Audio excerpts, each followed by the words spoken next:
সম্মানিত শ্রোতা, আমরা প্রায়শই বলে থাকি আল্লাহর উপর ভরসা করো। এই কথাটি আমরা ব্যক্তিগত জীবনে বলে থাকি বিভিন্ন সংকটকাল মুহূর্তে। কখন কিভাবে কি ধরনের ভরসা করবেন তা আমি কোরআন থেকে একজন বহুল আলোচিত নবী ও রাসূলের জীবন থেকে একটি শিক্ষণীয় বিষয় বলতে চেষ্টা করব, যাতে আপনারাও আপনাদের সংকটকালের মুহূর্তে দিশেহারা না হয়ে সৃষ্টিকর্তার উপর ভরসা করতে শিখেন। সম্মানিত শ্রোতা, সামনে বিশাল সমুদ্র, পেছনে বিশাল শত্রুবাহিনী, তারপরেও তিনি নিরাশ না হয়ে রবের উপর ভরসা করে দোয়া প্রার্থনা করেছিলেন। সৃষ্টিকর্তা ঠিকই তাকে একটি সুন্দর রাস্তা তৈরি করে দিয়েছিলেন। এটাই হলো পবিত্র কোরআনে বহুল আলোচিত মুসা আলাইহিস সালাম ও ফিরআউনের কিছু অংশ বিশেষ।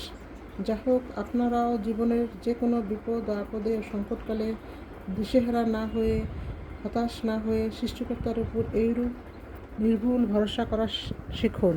তাহলেই দেখবেন সৃষ্টিকর্তাও আপনার জীবনে একটি সুন্দর রাস্তা তৈরি করে দিবেন।